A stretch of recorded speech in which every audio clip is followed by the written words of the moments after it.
Hello, everyone. Welcome back to StatTech Research's seminar series on measuring progress and well-being. So I'm Kelsey O'Connor, one of the organizers, and we again have the other organizers in the room. You can probably tell that we're back in hybrid mode, so we're pleased to have the author, Roberto Foa, here to discuss with us in person. He's going to discuss tracking cross-country subjective well-being in real time. He has approximately 40 minutes. And then we'll have more of the substantive questions at the end. So at that point, you can raise your hands if you're online virtually, or raise your hands in the audience. If you're not speaking, if you don't have a clarifying question, please keep your microphones muted. That will help everyone, especially the recording. And as a last reminding, our recording, you'll be able to find this and past recordings online on our website and YouTube channel. Now to introduce Dr. in politics and public policy at the University of Cambridge. He is an executive committee member of the World Values Survey, co-founder of the Center for the Future of Democracy, and co-founder of the Safira Institute. I guess you'll be hearing more about that soon. His work on public opinion and well-being has been published in a wide range of journals, including PLOS ONE, World Development, Perspectives in Psychological Science, the British Journal of Political Science, and Frontiers. I'm pleased you could join us in person and look forward to your talk. It promises to be particularly relevant for us here in the Statistical Office of Luxembourg. Without further ado, Roberto, the floor is yours. Thank you. Thanks very much for the introduction. Also, let me say thanks upfront for the invitation to be here. I followed the seminars for quite some time and just incredibly impressed by the speakers that you've brought in and that you have, and very honored to join that list. Let me also say up front, I always like to say that everyone you meet has something to teach you, and that is true in any context of life, I believe. But I think especially me being here in this room with this audience, that is true times 10. And so obviously we will have time for Q&A at the end, but I'm very happy if anyone wants to jump in with a clarifying question. That's totally fine. And I might even have a few questions for you. About, in order to sort of learn from your experience and your knowledge and your advice on data, imputation techniques, and how we build and refine this project going forwards. And that will also be something I hope we can discuss after the seminar as well. Okay, so topic for today is how to impute in real time global happiness. And so what if we could have a tool, dashboard, a tracker that you could go to online that would tell you for the entire world, here's a simple example, say World Values Survey, okay, for the entire world, you can see, well, how happy are people? And this kind of thing obviously already exists with sort of back end of World Values Survey, Gallup World Poll, etc. But what if then you could take any country and it would give you the live series daily for the last 5, 10, 15, 20 years up to the present day with live real data. But here's an example. This is actually an example from our series for China for the last few years, and we'll come back to that in a moment. And we are building out this for every country. At least that is the ambition. And you can imagine it's easier for some countries than others based on data availability. And the broader backdrop to this is our new work in the Safira Institute, a new institute that I've set up with my colleague Jaden Braves and a great advisory board, where our objective is not just for happiness, but for all survey and sentiment measures, to be able to build live continuous trackers that are high quality. And that is the key thing. And I'll come back to that in just a moment. Okay. Next slide. Sorry.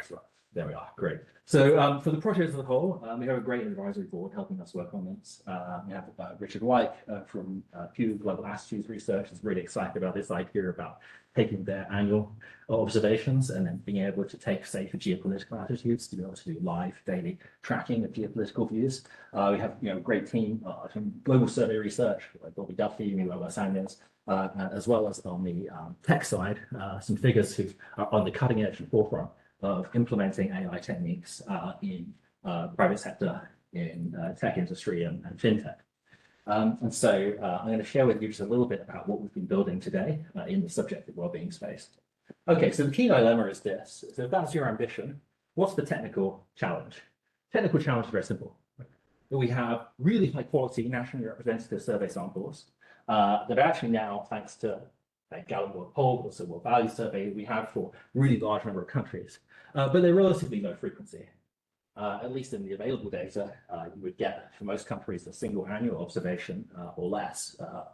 Most countries, of course, these would get you would get that degree of coverage. World Value Survey, it's not annual, but okay, within a 5, 6, 7 year wave, you'll have the observation.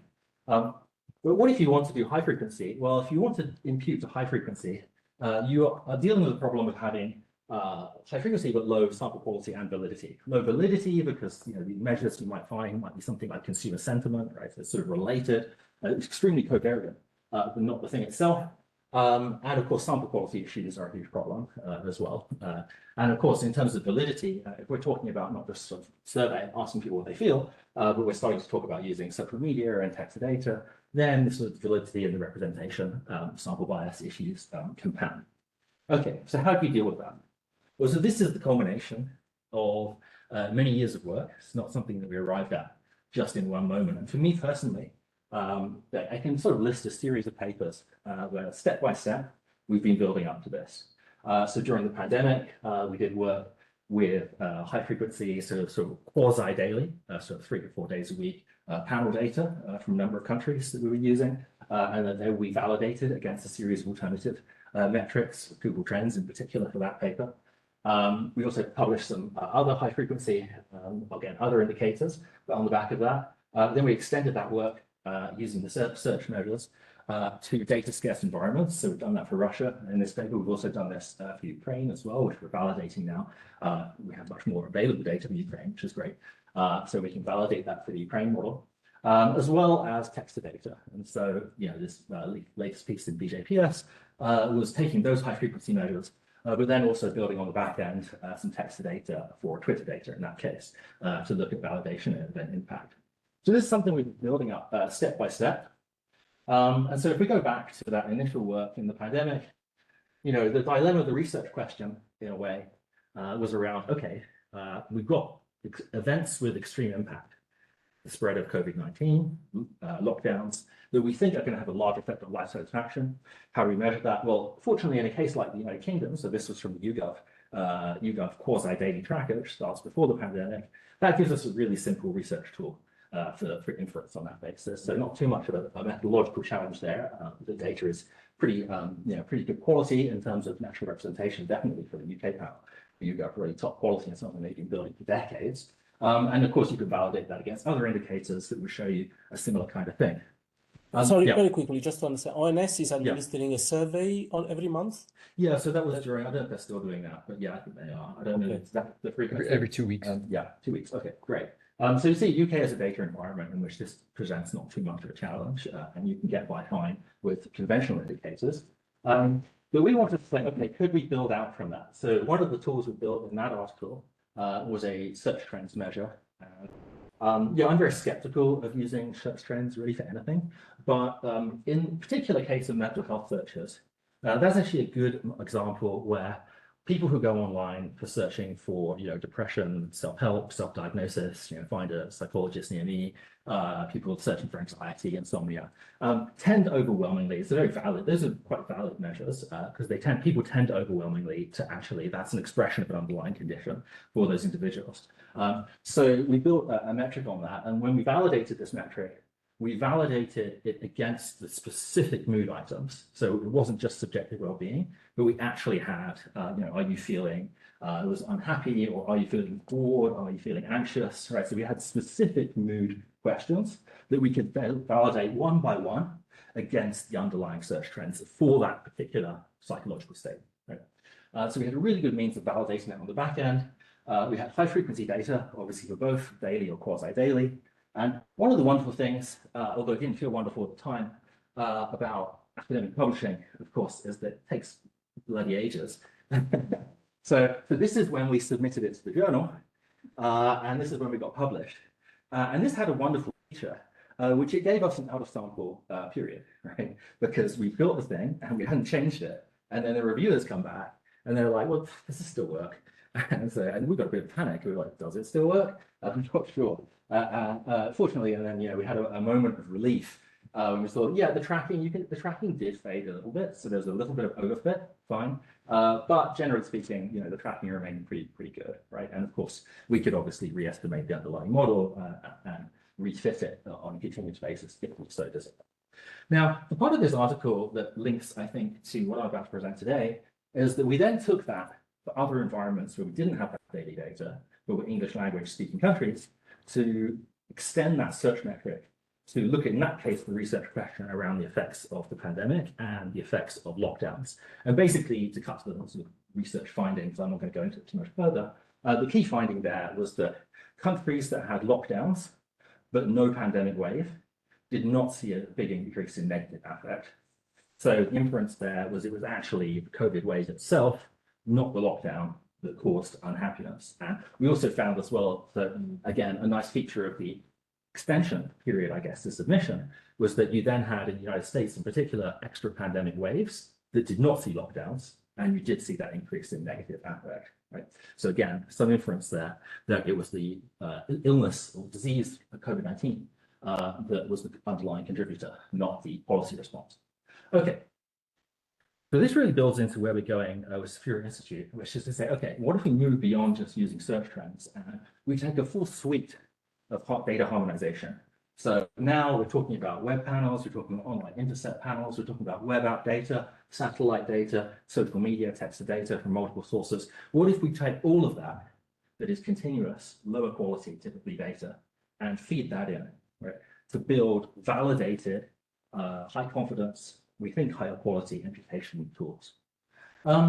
So I think it's a unique opportunity. William Gibson, I always like to quote, he's just like a very quotable person. And one of his main quotes is about the vast amounts of data that exist that we leave behind in the online world. And I think one of the things that researchers we're all dealing with, many of us are dealing with these days, is trying to find ways to use that in a way that is not just fun. There's not just gimmicky, right, in the sense of like, oh, this is cool, like we took some cool data, right, but it's actually valid, right? It's like, okay, this is actually as good a measure, right, as a traditional face-to-face survey.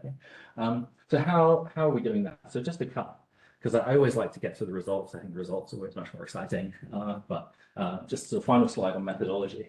So we've taken this to the next level. So the first stage of this, we have a very simple regression backend with multi-level models. In the first stage of this with the YouGov data and the Google data. Now we've switched, we do that as well. We've switched to machine learning approaches, primarily with random forest and supervised learning for imputation techniques. And we are, for all countries, engaging in one sort of data sweep of the data that exists. I'm going to sweep all the secondary high frequency measures to create these global imputation trackers. Okay, so let's see test case.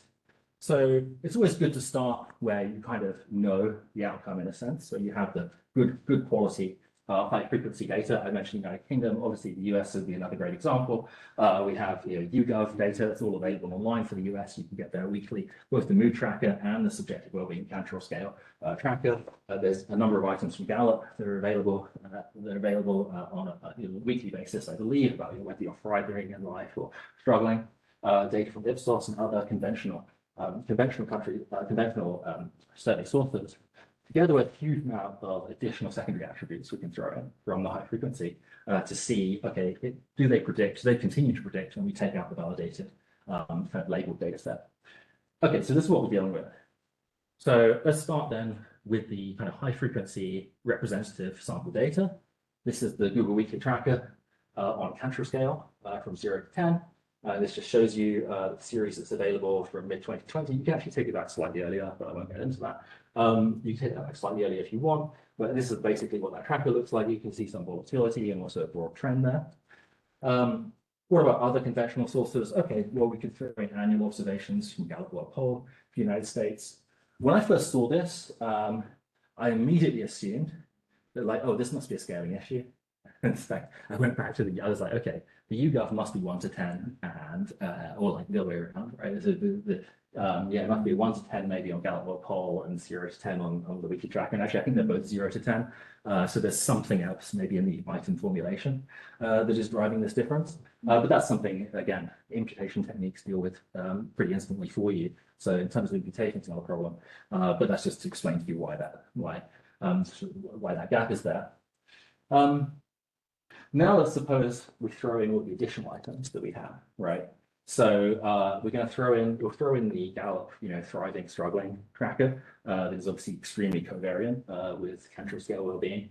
We can throw in consumer sentiment trackers, obviously less valid, but extremely high frequency. We have that daily from multiple sources. We'll throw in the Google mental health search trackers. We'll throw in things like consumer sentiment, again, getting a little further out on the validity, but again, good things to benchmark to, right? And also to test as well their own validity. We want to see whether we can use similar kinds of construct in other countries or whether we should just leave those to one side. And obviously, if you put all of that back to 1980 on a standardized chart like this, well, it looks a bit messy. But you can see that there is some, although this chart doesn't show it necessarily very well, there's generally some covariance in movements between these various items. And then we can use that to impute the long-term series, right? So this is our daily series then for the US. Daily series, an annual series for Gallup World Poll. Initial observation, I'm sure a lot of people will puzzle about and want to ask about, so I'll deal with it up front, is, okay, you seem to have a declining trend in the Gallup World Poll. That's also GSS, also shows the same thing, so it's not unique to the Gallup World Poll. This series is not showing quite such a declining trend, even if we kind of zoomed in. And the reason for that, actually, because we sort of kicked the tires on the sensitivity analysis side on this, the reason for that, this is the YouGov tracker. You can see that, okay, at least on the terms of it, this makes sense because this is the YouGov tracker is obviously part of the label series that we're trying to impute to. So it makes sense that obviously it would track pretty well within sample period there. The reason why the trend, it seems more trendless, is that if you take the other sources, they don't show the same. The other frequency is not showing the same kind of decline over time. And that's actually something I think we're really interested to discuss, because that's something we're thinking about a lot these days, about what could be the driver. So if you look at the Google kind of mood index, it's of mental health searches, of course they're being adjusted. That if you look at the Google mental health index, it tracks reasonably well, but doesn't show the same kind of trend. And if you, I haven't got it on here. Okay, if you look at, okay, so actually quite important. Do I have it? Well, I'll just mention it. And so, but in particular, the strong driver here is that actually, if you look at, for example, the Gallup long-term tracker, which goes back to 2008, start of, I think, weekly, on whether people are thriving and struggling in life, that's actually trendless. So there are multiple sources for the US. There seems to be some disagreement among sources in the US about whether there is a long-term trend, a declining trend or not. But at least in terms of short-term variation, you can see a fair amount of agreement. Certainly around, for example, the dropship pandemic waves. And that's something that we can come back to as well.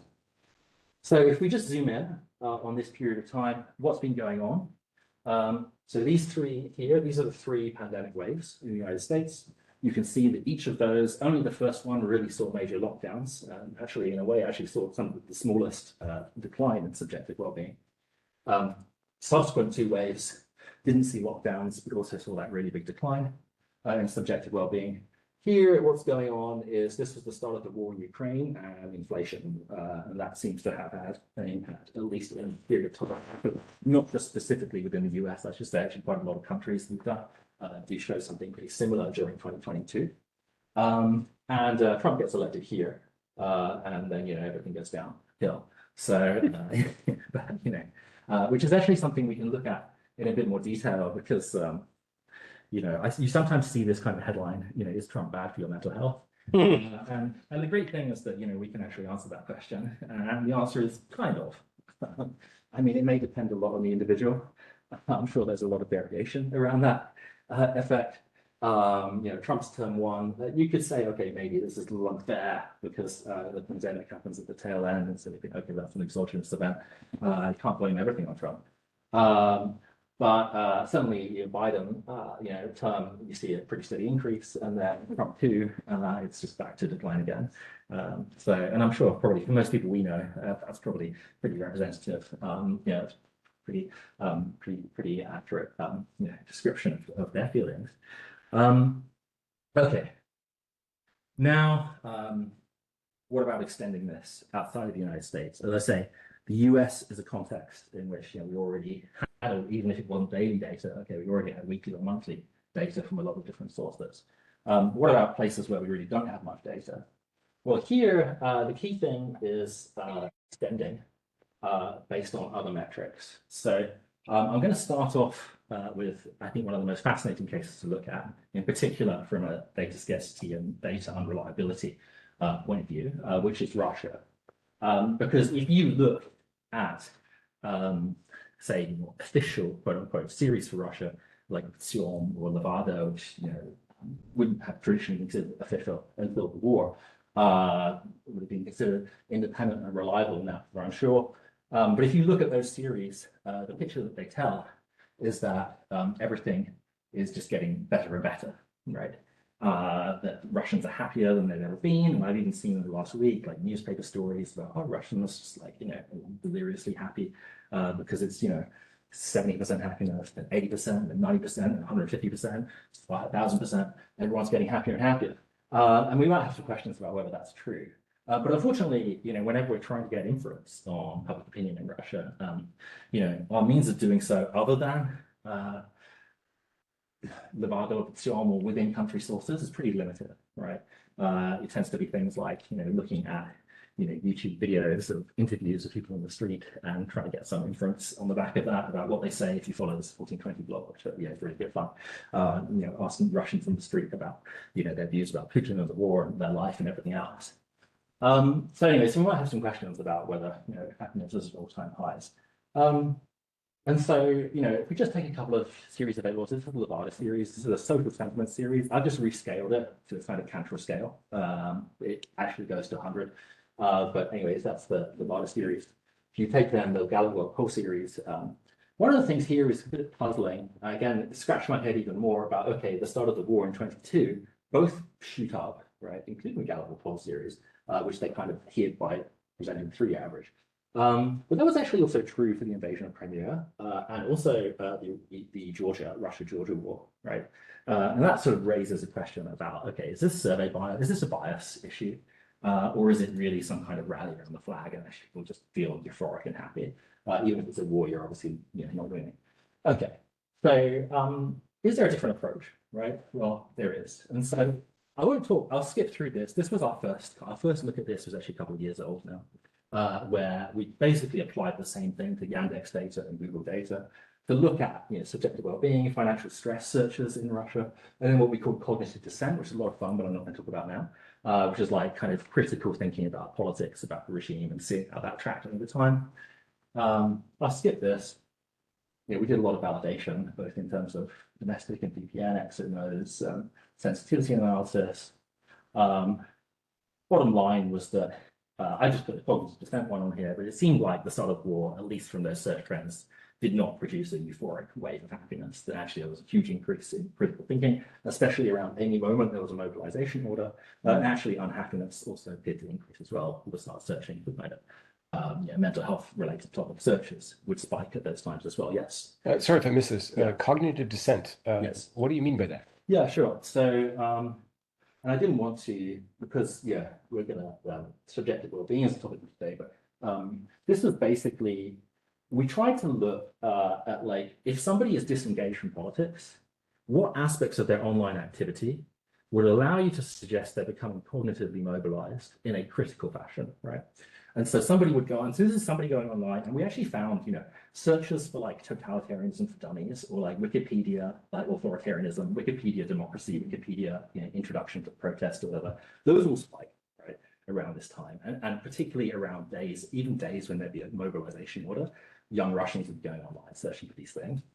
And we found basically that, searching for things that are too obvious, like, searching for Navalny, that didn't work, because it's driven by news and like people search for that who are not necessarily thinking critically. But searching for something like George Orwell, right? or search like literature, and old literature references to, books about authoritarianism. Hannah Arendt actually as well worked really well. That worked, right? And again, it's a validity issue, right? It's like you're only really going to search those things if you are really into that issue, right? You're not just interested in the latest news. Okay, so that's what we did for the cognitive design. But when I say that's in a separate paper, and let's talk about that some other time. Okay, so what about how do we do the Russia version? So for Russia, we do have daily consumer sentiment data still.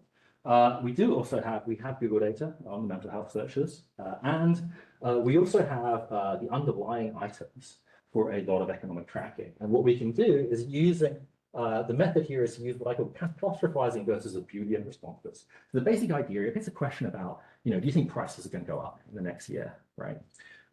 Well, some component of that is obviously a reflection of inflation, or maybe expectations, obviously expectations about inflation, but people who jump for the most extreme items, that is probably more a reflection of their mental state than necessarily an objective view that they formed, right, about the future of the economy. So we found that these kind of items worked quite well as an inferential tool for subjective well-being, right? And so we have a bunch of those we throw in, and what we find is this. So here's the start of the war, 2022 to the end of 23. The other sources, the Levada series jumps. I'll just put it in the Gallup World Poll series, you can see jumps. What we found is a massive decline, right? And actually, this is like, this is a compressed scale, but it's like, in comparative terms, it's quite a large drop. It's a really, really huge drop. And I've written papers critical about set point theory in the past. So I was a bit disappointed to find that set point theory won. But actually, there was a recovery for the first year, apparently. Interestingly, and weirdly, so we published our paper around here, or we put it out around here. Actually, we do find some validation for this increase afterwards, which is puzzling. And we think that is probably to do with, that is a reflection of economic recovery, that subsequent increase in 23, 24. And we have a handle on that because another thing that we've done is, in addition to doing a tracker for Russia for subjective well-being, we also have a GDP per capita tracker, which is using the income, like household daily income reported from survey sources, financial stress, like people searching for emergency loans and bankruptcy and so on. And the sensitivity amount that we ran lots of different versions. And actually, we did find that, there does seem to be some evidence that, and that, it may not be as large as the official data is telling us, but obviously there was an economic boom during the 23-24 period that might explain that increase. Okay, I'm going to round off with 10 minutes maybe for Q&A. So let me just give you a couple more examples, and then we can kind of discuss a bit more. Okay, what about next example? China, I showed you earlier. China data is very similar situation to Russia in the sense that we do have an issue about data reliability and availability, more available, probably more reliable than Russia from official sources. But we also have a lot of the underlying tracker sources. And we also even have, which is really great, for applying a kind of machine learning imputation approach, right? You need that labeled data set that you do trust. And it doesn't necessarily have to be the whole period, but there should be enough overlap that you have some confidence in your model. Well, we actually do have the YouGov COVID-19 survey for 2020. We actually have quasi-daily data, not just from China, but from about 24 countries, including Saudi Arabia or Brazil, like a lot of countries, Thailand, a lot of countries, Indonesia around the world. So that's really, really helpful that we can use that to have some more confidence about how some of the other measures for the more consumer sentiment or economic can be used, right? So also by research can be used for imputation, whether we trust that. Okay, so this is what we see for China. We've got the Gallup World Poll here, long term. That's that little bit of pandemic data in there from YouGov. And then we have our series. And this drop here, which is quite interesting, you remember there was the final lockdown in China, and that ended in a massive wave of protests in November of 22. The protest happened exactly here, and the lockdown ended, and then there was this big increase afterwards. So we see that as some kind of validation that this methodology is, we think, working. And of course, we'll continue to build it out with additional sources as we move forward. Okay, another example from a data scarce environment with Saudi Arabia. So this is actually something I've been working on. I have a research assistant who's been working on validating Arabic language term searches basically looking at how we can match some of the kind of mental health searches, trackers. And we've been doing that not just for Saudi, but for all around Middle East, Lebanon, Palestine, for UAE, Gulf states. So we've done pretty comprehensive search data tracking to get something that we trust for Arabic language to go in on the back end. As well as I say, we have the short-term COVID tracker as well for Saudi for 2020 and other sources as well. So consumer sentiment sources, those exist daily for Saudi as well. And this is kind of what we see there. So long-term trend, Gallup World Poll is here. You know, a little bit less to work on. We can see some similarity in the movement here, but I guess one of the main take-homes I take from this as well is that, you know, within an annual data, unless it's reporting across the whole year, but even if it is, you have often a lot of variation within a year. So you have to be quite, you know, whenever you see, you know, a report on, you know, whenever it's online, like, okay, the latest Gallup World Poll, which is a project I have a great deal of respect for, by the way. But whenever you see something about, okay, the country is now, you know, has moved 20 ranks or something down, it's like, well, okay, maybe it was just a bad month or something. Like you know, you really don't know, even if it's 100% perfect nationally representative sample, it could just be a bad month, right? So, you know, in Saudi, as in other countries, we do see really big shifts, sometimes within years, but we also see some reasonable tracking going on. And I think I wanted to check. I was wondering whether this was actually when they abolished the religious police. A wave of euphoria afterwards, but I need to go back and find the exact date when that happened. Okay. So I want to have some time for Q&A. So I'm just going to round off a little bit, talk a couple of things that we have in the pipeline for next steps. And then I'd really, really like to get some of your views and opinions about, you know, additional data sources, partnerships that you'd like to build going forwards, as well as kind of broader research ideas in terms of addressing substantive topics of literature. So we're continuing to build out the underlying data sets. We've actually been texted data, even though I've done some. It's so but we're moving into the text data, just as, you know, obviously there's a lot of adjustment that's often required because of sample biases in using, you know, Telegram or Twitter or whatever it may be to get text data. Then micro-expression sentiment is something really cool, as well as web intercept polling is another thing that we want to get additional web intercept polls funded. And as well as validating some of the search clusters.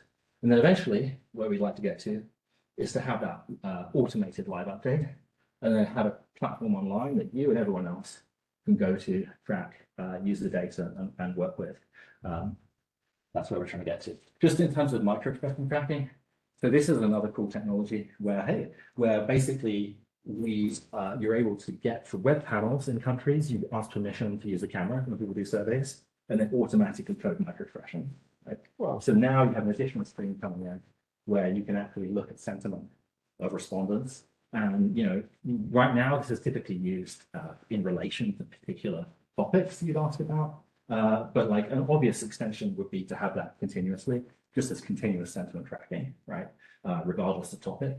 And then that can then be thrown in to the back end as well.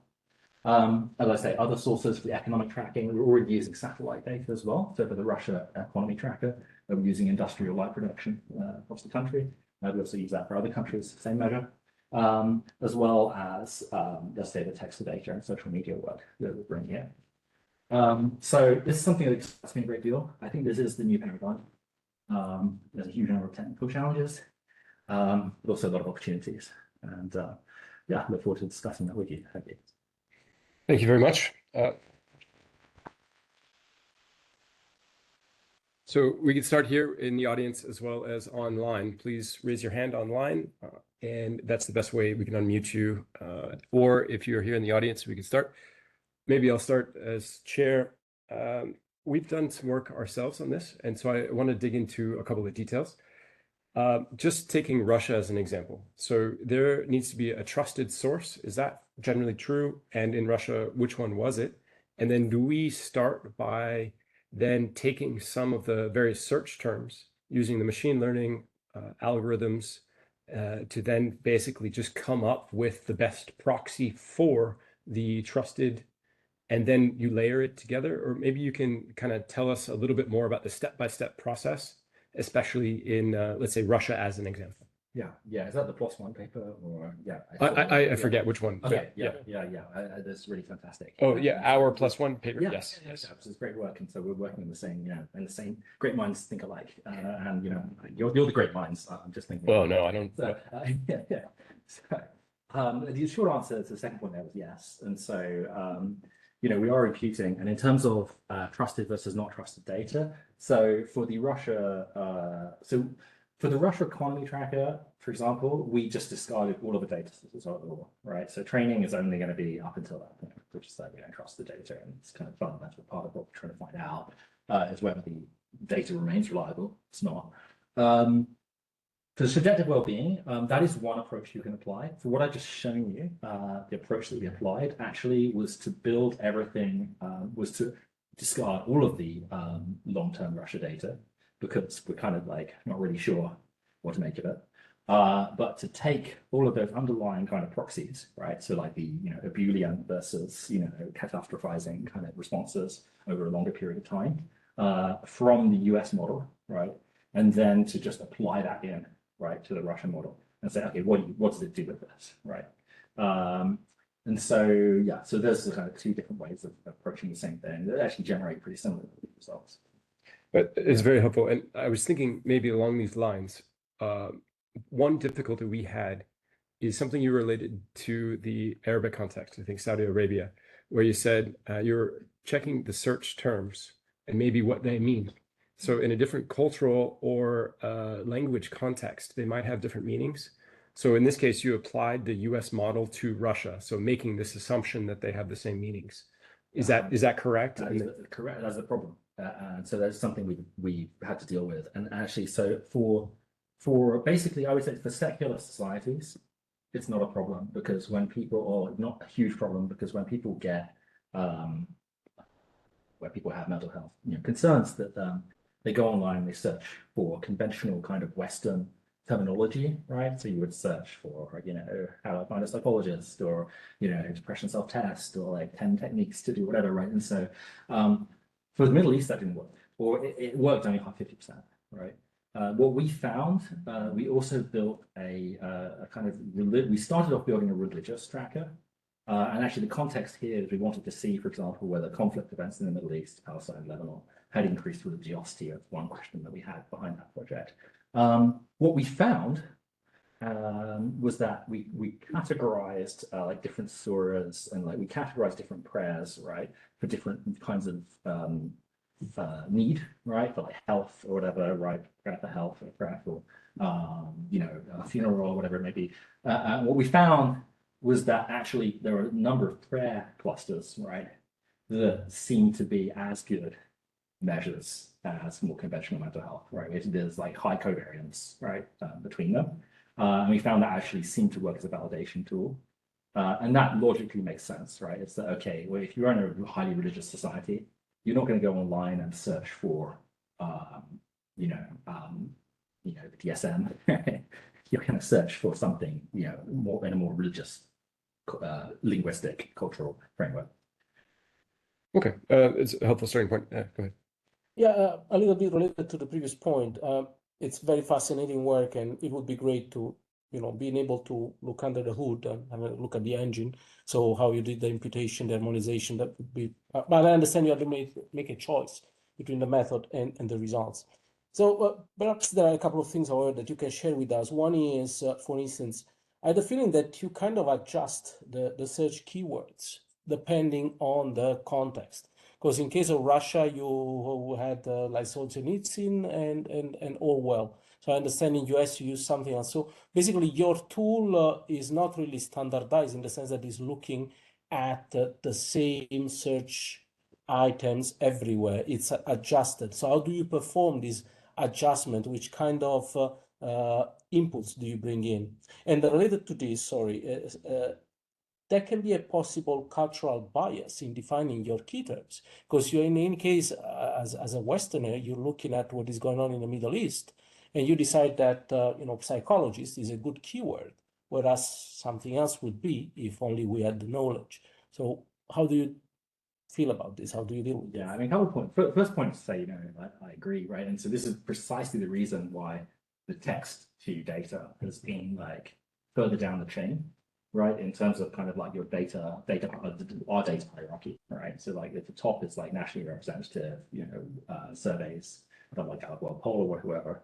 I would say far down at the other end is going to be social media, and then search maybe this one's one step ahead, one step above, right? But it's not something in which we place a huge amount of faith, right? That is really just like adjusting residuals. But just on the choice of terms, so the cognitive descent for Russia, that does not feature in any way, shape, or form in the subject wellbeing search trend there for Russia, right? That's completely separate index. Okay. So we're not using any of those items for that. But you are right that we did adjust term choice. So just a really simple example of this would be, so of those three, right, the kind of mental health tracker from search of financial stress and cognitive descent, right? In the financial cluster, in the United States, we put in food stamps, right? And that is something that is just specifically a US thing. But then we found, obviously, worked really well, in order to, improve that cluster, right? So there are sometimes specific things that go in, but the broad basket is kind of the same. Thanks. Yeah, the Russia actually we had. So I was trying to think like we did add something to the Russia that wasn't in the other ones, and then I realized, oh yeah, of course, alcoholism. It was like that worked really well in Russia. Yeah. Yeah. I have lots of questions, but I don't want to dominate anything here. We do have one in the chat. Anthony back there. I couldn't see you. Sorry. Go ahead. Well, first of all, thank you. It's like really, really exciting. I think it's a me thing. Okay, so I think I have a fundamental issue with just the time series, and just typically, trust me, I'm sympathetic when we talk about Trump. The fundamental yes or no. I'm sympathetic to the angle, but I'm not buying the interpretation. Like it's not the Biden was really good for mental health. He would have been reelected. Retrospective voting theory. So it's feels a bit short on this aspect. So I just would like to know, and I think these bullet points might talk to it. Like for me as an economist, I would like to have some groups, to be able to do some policy analysis, some difference in difference, like having control treatment group, and really be able to make a causal claim based on your data. So is there some sort of future in this direction? Is this something you can do at some point, getting more granular? Is it like realistically possible? Yeah, well, first of all, I agree 100% that the Trump slide is just for laughs, right? That's not a social scientific hypothesis. I'm happy to turn it into one, but it's going to require a lot of work, right? But actually, I'm really glad that you raised that second point because, in my view, one of the real benefits of having high frequency data is causal inference, right? And actually, it's precisely actually, if you think about that, slightly kind of tongue-in-cheek, right? Trump slide, right? Here, right? And so precisely one of the things that we would show if somebody did come along, right, with annual or 4-year data and they said, hey, look, we found that it's, higher under Biden than Trump or whatever. Well, I mean, you could actually specifically say, well, okay, what's driving that, right? So you can actually very clearly see that, okay, these are actually the COVID pandemic waves, right? And so that's a causal inference perspective that gives you a much stronger basis to say, hey, look, that's probably the driver there. What's going on here? It's less clear. That actually there is data certainly from the economy tracker suggests that this is actually a reflection of economic deterioration, most likely, which you could attribute to Trump. But of course, you do so. You look at 8th of 2nd, right, and Liberation Day, and see, okay, what effect did that have, both in people's psychological condition and, of course, specifically, if you want to, as well, on the economic tracker too. Yeah. Thank you. Several questions. I will start from the easiest one. Maximum data, if any, really good to hear.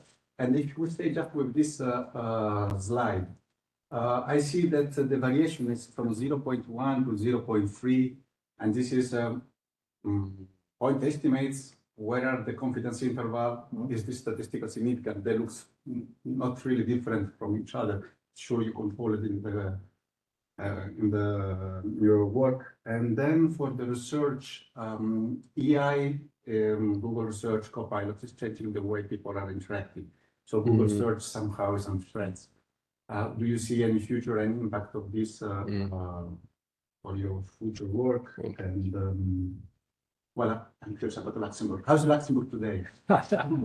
Well, this is where I need to, I need you to help me, right? Because we haven't done Luxembourg yet, but if you know good sources, we can easily apply the same thing. Yeah, you're right. So just to deal with the first thing, why aren't the confidence intervals there? Two reasons. First of all, they're quite small. Secondly, because we're showing high frequency, it just makes it really messy. The chart we did do so for example, we did a lot. We kicked the tires a lot on the economic tracker for Russia, where actually I'm only showing you shifting alpha gamma. We actually did like a huge sensitivity analysis to bootstrap our kind of confidence intervals out of this, including changing the sources, changing the training period, changing alpha gamma ratio. Basically, it would look like this for the US one, if not much tighter, right? In terms of the reason why you get dispersion for Russia is because we cut things off in 2022, right, for a training period. So we just discarded everything. We're like, we had no idea after that from official sim source. Yeah, that's the answer to that. But yeah, if you have ideas, I don't know if Luxembourg has a tracker. Does it? No. We have some data, but okay. Well, then actually, maybe it's a good test. What is the highest frequency data for Luxembourg? Eurobarometer and quarterly. We have quarterly data through Static. And monthly data is the consumer satisfaction. Okay, yeah. So that's a lot to deal with. Yeah, quarterly it's pretty good. But yeah, and yeah, if that goes back a long way, then yeah, quite a few observations we work with. Maya, we can call on you. You're free to unmute yourself and ask away. Can you hear me? Hello? Yes, we hear you. Perfect. Thank you so much. Thank you for the very interesting presentation. I actually have a question on the subjective well-being indicator itself, and if you could talk a little bit about why you chose this measure of well-being and how is it measured in general. Thank you very much. Thank you. Yeah, I'm surprised this question hasn't come up from whenever I've done sort of Oxford, the subjective well-being seminars, right, where it's like subjective well-being people. And like, there's always like someone who's like, well, was it 0 to 10? Was it 1 to 10? Was it ladder of life? Was it happiness, life satisfaction? There's always like vast literatures, right? And people who spend their entire lives like, training others to death about, word choice in a subjective well-being. And I've always found that, I respect that. I've always found it really strange. I'm always looking at the data and just like, God, they're so covariant. There is a simpler answer to the question, which is that most of the underlying data is, at least at the top level, which is 0 to 10 Canfield scale. So I guess people just follow Gallup or Poll, just convinced everybody that that's the way to do it, which is fine. And then the kind of lower down items use other stuff, right? So for the US, for the Gallup item for the US, it's slightly different because that's like, are you thriving, right, versus struggling or something like that, which is a slightly different formulation. And then obviously once you get down the next level down to consumer sentiment, then it's starting to ask about, stuff that is a bit less valid, although it's still extremely covariant. Yeah. Thanks, Maya. If that didn't answer your question, feel free to chime in. In the meantime, I was also going to follow up on this. So I was thinking about mixing concepts. So, and that's part of what you're referring to. And I think it does matter in some cases because you mentioned how the trend is fairly flat when you use, let's say, the mood index in the US, but it is downward sloping when you use the evaluative well-being. And I think in general, when you go over long periods of time, you're more likely to see mood being flatter. Not always the case, but that's an example where mixing the concepts really matters. Yes, and actually that's something where I've thought about, but I think it takes subjective well-being researchers like yourself to really pass out all the potential hypotheses. One of the hypotheses for something like this, the one hypothesis, someone's going to come along and say, oh, they're measuring different things, right? someone will say, oh, this is a rally around the flag and people are genuinely happy, right, when there's war. This is a hypothesis, I don't believe it. But someone will say that. They'll say, oh, you know, Russia annexed Crimea, and yeah, Gallup result was correct. People got really, really happy. And, you know, this is saying something about it's more, because there's more economic-y underlying data, right? We say, okay, well, this reflects something that's just a different component of people's well-being, right? But it doesn't like that there's some, the truth maybe lies somewhere in between, or they're just different things. Now, another hypothesis, of course, would be to say that, okay, this could be response bias. It could be people didn't feel comfortable expressing a view at a particular point in time that was negative, or would just drop out of the survey entirely, just not answering any surveys, right? It's like, are you going to answer the question? Answer, right? So you only get the people who are the kind of loyalists, right, within your sample in a moment like that. And then, you know, probably like 5 other hypotheses you can think of. Related to the US, you could partially answer maybe Anthony's question by doing it by state. Yes. So some of these data have enough observations. And I wonder, so related to that, you know, the number of observations that you have per day, what do you think is meaningful? So we tried doing this in Luxembourg and we felt like the number of tweets were too few. So then we expanded out to say maybe a week. And then also related to this, do you think the daily observations are that meaningful, even if you do have a large number of observations? Are they meaningful even if you do have a large number? And what I mean by that is it meaningful to the policymaker what happened on this particular Monday? Maybe if there was an announcement of the end of war, the beginning of war, but alternatively, it's a typical Monday and you might have, the results of a sports match the night before. Yeah. And so is the daily data that meaningful? I personally had the preference of zooming out a little bit to improve, to reduce confidence intervals and improve, let's say, the meaningfulness in my mind, because I'm more interested in the trend, not the individual fluctuation. Yeah. The first question is like, what sample size do you need?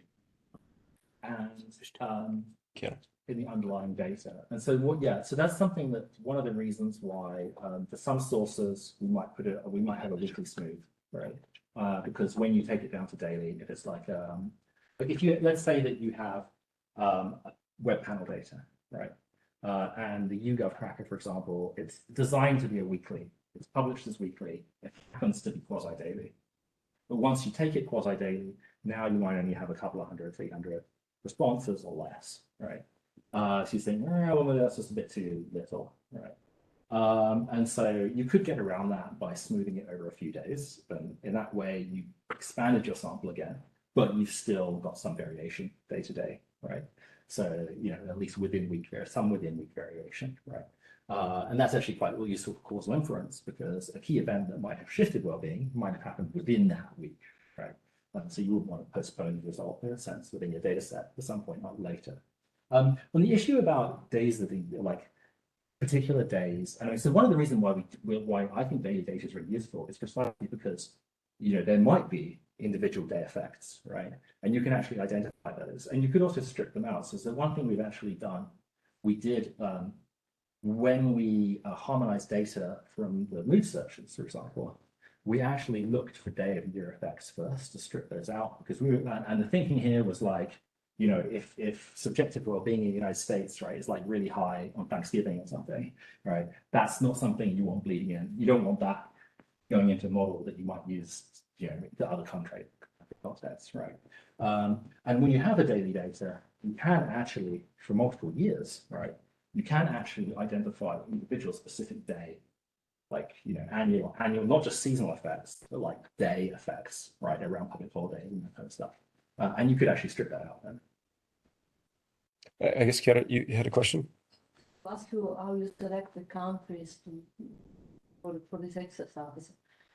First thing. Second, I would like to know a little bit more about the data that you use to construct these indices, this time series, and if in your opinion there are ethical implications in this exercise, or whether you face also ethical implications while you're doing this. Sure. Yeah, so the first question, why these countries? It's kind of two things. One is sort of looking where the light is, right, in terms of like, okay, where can we get high frequency data? And the second is just like countries where, you know, the United States is a context, and like we did for the UK with the +1 piece, it's like a context where we have more confidence about imputation methodology because we have so much you know, data at the top level that is kind of like nationally representative, trustworthy from a good panel, right? But then moving out to somewhere like Russia or China or Saudi Arabia, that's almost like a proof of concept where it's like, okay, now if we go to an environment where we're really unsure, right, whether there is data or we trust the data, or whether we still trust the data, right, if we think that it may become less reliable because of war or something like that. That's why so, you know, for me, it's like, the payoff for me in research is always that eureka moment, right, when it's like you've spent ages building this thing and you finally get that child, see some result, right? And so that probably was psychologically for me a big driver to say, okay, what's going on in Russia, what's going on in Ukraine, what's going on in Iran or Saudi Arabia, I want to see that story, right? But of course we couldn't go to Luxembourg, or, you know, potentially next. Then the other question about ethical implications and data sources. Yeah, so I probably still have some slides. So we talked a lot about search data. Haven't really talked around like web intercept data. So for like, you have multiple sources now of river panels. So that is coming from you know, like either bouncing people out from social media, bouncing people out from web apps, or doing random domain intercept where you bounce web users out from a particular IP range, like say, okay, this is people in Russia, right? And that could be done continuously. And it's kind of biased sample data in the sense that it tends to disproportionately swing to kind of younger respondents, obviously people more likely to be online source. On the issue of ethical implications, one of the benefits of doing that type of polling is that it's completely anonymous, right? So there's no way that you can find out. And that actually deals with response bias, we found, comparing it to other sources. So whether you have someone on a web panel or, God help you, phone or face-to-face, obviously someone knows exactly where you are or how to contact you. And that creates a response bias issue, in particular in sensitive contexts, where when you get river sample sources online, that tends to be less of an issue, and we actually find that there's quite a difference. And that actually, in terms of explanations for that discrepancy around what happened at the start of war in Russia, that's probably another explanation as well, that kind of links to response bias. We have two questions in the chat, and I think we're just about to going over time. So if you have any last burning questions, please get them in now. And first off, from Paul, so he's wondering if you're in touch with the Saudi Quality of Life program, and if not, he could introduce you. And then the next step was he's wondering if you are engaging with happiness or well-being initiatives like the Saudi Quality of Life program around the world, and I guess if you have any plans to. Yeah, please introduce us. I don't know if that's the same one that there's Case Faber, right? He's running the Saudi Center for Public Opinion. This is Paul. I think this is Paul Rogers. Okay. I don't have a last name here, but it probably is Paul Rogers. Okay, great. Yeah. No, that would be fantastic. Okay, so thanks, Paul. Ole also asks a question about future trends in the EU. I guess it seems like they'll have access to private chats, and will those be considered if you would have access to them? Yeah, and so I had a lot of conversations with people who are doing text data, and it's moving forwards.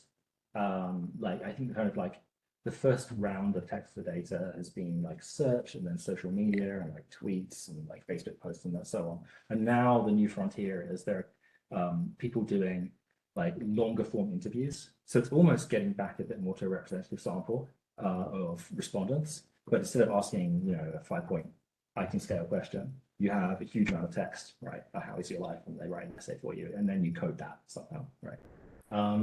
So if that's the same kind of thing, I think that's a really exciting frontier, and something I'd really love to partner on.